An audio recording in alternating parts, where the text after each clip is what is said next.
Episode 22. Ayolah Yon, lo mau sampai kapan ngediamin si Bian terus? Ucap Andre kepada Dion. Sampai dia ngelepasin Ariel, ucap Dion santai sambil meneguk minumannya. Jir, bangsat juga lo ya sama sahabat sendiri, ucap Andre kesal karena menurutnya Dion sangat egois. Bangsat mana gue sama dia? Sahut Dion sinis. Dia yang udah nikung gue, kalau emang dia punya otak, dia pasti bakal mutusin Ariel demi persahabatannya. Tapi mana? Berarti dia emang udah gak nganggep gue sahabat lagi, ucap Dion ketus. Gue rasa yang gak punya otak itu elo, seru Andre menunjuk kepala Dion dengan gemas. Lo pikir Ariel bakal langsung lari ke lo kalau Bian udah ngelepasin dia? Tanya Andre dengan nada sinis. Kalau emang Ariel itu jodoh lo, setelah dia putus dari sepupu lo, dia pasti bakal deket dan nerima cinta lo. Tapi mana men? Tanya Andre lagi. Di sini yang harusnya ngotak itu lo. Hanya demi cinta lo tak terbalaskan, lo sampai musuhin sahabat lo sendiri. Lo pikir si Bian tahu kalau Lira itu adalah Ariel? Bukankah sejak awal dia sudah banyak cerita ke kita soal pembantunya? Dan bukannya lo ngedukung? Tapi kenapa sekarang lo malah musuhin dia saat lo tahu Bian dan Lira udah jadian? Kenapa lo malah nyuruh mereka putus? Seru Andre meluapkan emosinya kepada Dion, berharap otak sahabatnya itu segera sadar. Dion pun terdiam mendengar ceramah panjang lebar dari Andre. Dion membenarkan ucapan Andre, namun tetap saja dia tidak bisa terima begitu saja saat tahu bahwa Lira adalah Ariel. Gue cabut, ucap Dion memilih pergi daripada menjawab ucapan Andre. Gue berharap tuh anak pas pulang palanya kepentok tiang listrik atau lampu jalanan biar otaknya ikut kesetrum dan cepat sadar, ucap Andre berdescak kesal. Aurel tengah mengupas buah yang akan ia hendak jadikan jus dengan mendengarkan lagu menggunakan earphone di telinganya.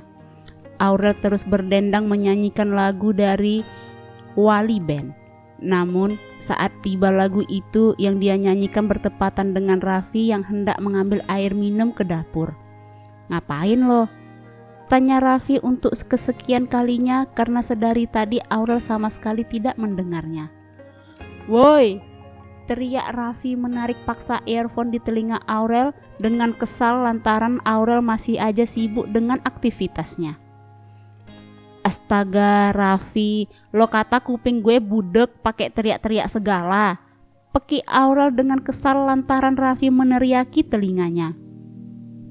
Gue nanya dari tadi gak lo jawab ya, udah gue teriak, ucap Raffi santai sambil meneguk air putih yang baru ia ambil dari kulkas. Nanya apaan?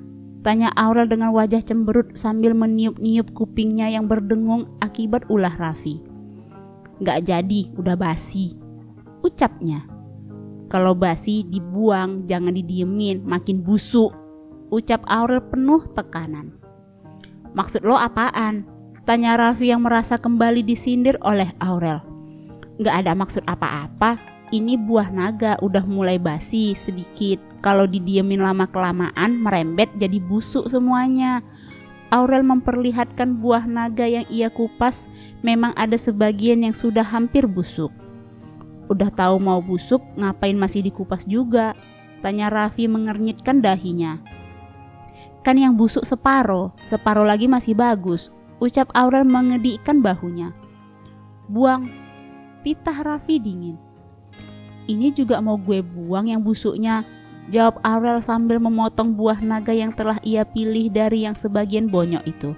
Sebenarnya bukan busuk, hanya saja sedikit bonyok karena tertindih barang lainnya waktu beli di supermarket. Gue bilang buang, ucap Raffi lagi semakin kesal lantaran Aurel tak mengindahkan perintahnya. Mata lo buta atau apa sih Raff? Lo gak lihat tuh udah gue buang, ucap Aurel juga kesal. Raffi pun menghela nafasnya kasar, lalu segera merebut buah yang di tangan Aurel dengan paksa dan langsung membuangnya ke tempat sampah. Raffi! Peki Aurel marah karena buah naga tinggal satu-satunya dan dibuang begitu saja. Gue kan udah bilang buang, karena itu udah busuk, gak bagus buat anak kita. Ucap Raffi menatap tajam ke arah Aurel. Sesaat mata mereka bertatapan dan berpandangan hingga tiba-tiba Aurel tersadar dan segera mengalihkan pandangannya ke lain tempat. Dor! Pekik Kainan mengejutkan Ariel yang tengah menunggunya sambil mendengarkan musik menggunakan handset. Pelik Ariel dengan kesal dan langsung melepaskan headsetnya. Pantes aja gue panggil-panggil lo gak denger, sialan, taunya kuping lagi disumpet. Ucap Kainan dengan mencebikkan bibirnya. Gue udah hampir sejam nunggu lo di sini, makanya gue dengerin musik aja daripada gabut. Ucap Ariel cemberut. Percaya aja deh gue, ucap Kainan disambut gelak tawa oleh Ariel. Kangen gak sama gue? Tanya Kainan menaik turunkan alisnya sambil tersenyum dan merentangkan kedua tangannya. Dih, males banget gue kangen sama sompret kayak lo. Ucap Ariel ketus namun juga langsung memeluk Kainan dengan sayang. Lo lama banget sih baliknya, ucap Ariel melepaskan pelukannya. Ya, mau gimana lagi? Ucap Kainan mengedikkan bahunya. Banyak banget yang mau gue ceritain ke lo, ucap Ariel sambil merangkul pinggang Kainan dan berjalan menuju mobil. Ya, hari ini adalah kepulangan Kainan dari luar negeri untuk mengurus S2-nya.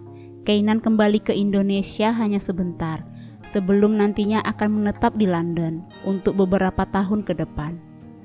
Biar gue tebak, pasti lo udah jadian kan sama dia? Ujar Kainan tersenyum. Udah, tapi...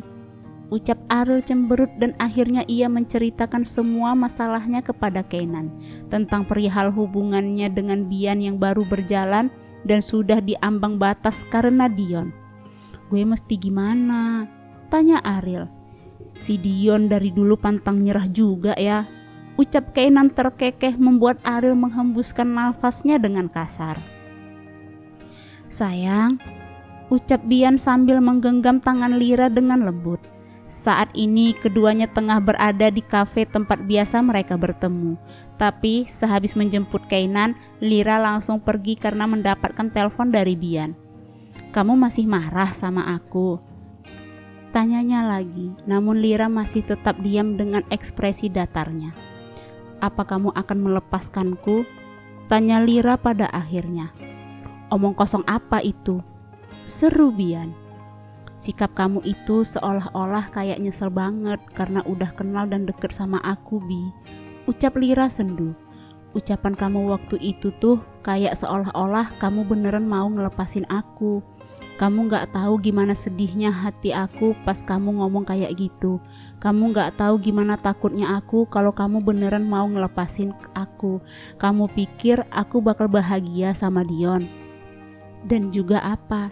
Dengan kamu mutusin aku, kamu bakal bahagia. Ucap Lira dengan suara meninggi dan menatap tajam ke arah Bian. Sayang, maaf, bukan gitu maksud aku yang. Ucap Bian mencoba menjelaskan. Kamu janji akan terus pertahanin aku kan Bi? Kamu janji gak akan ninggalin aku dan kamu janji akan tetap jadi satu-satunya di hatiku. Ucapnya lagi. Bian tidak bisa berkata apapun. Ia segera memeluk Lira dengan erat. Aku sayang banget sama kamu, Ra. Aku gak akan ngelepasin kamu dan aku akan terus perjuangin hubungan kita. Jangan Dion, bahkan bila dunia ini melarang kita untuk bersama, aku akan tetap mempertahankan kamu. Ucap Bian sambil menangkup wajah Lira dengan kedua tangannya. Kini wajah mereka saling berpandangan dan begitu dekat. Promise? Ucap Lira sendu. Promise. Jawab Bian cepat dan tersenyum lalu ia mengecup kening Lira dengan sayang. Kita jalani ini bersama, kita lalui semuanya bersama. Aku gak akan nyerah untuk memperjuangkan kamu. Kecuali kamu sudah mulai lelah, maka aku akan melepaskanmu. Ucap Bian tulus. Lira dapat melihat itu dari sorot matanya. Aku juga gak akan pernah nyerah, Bi. Ucap Lira lalu segera memeluk Bian dengan erat.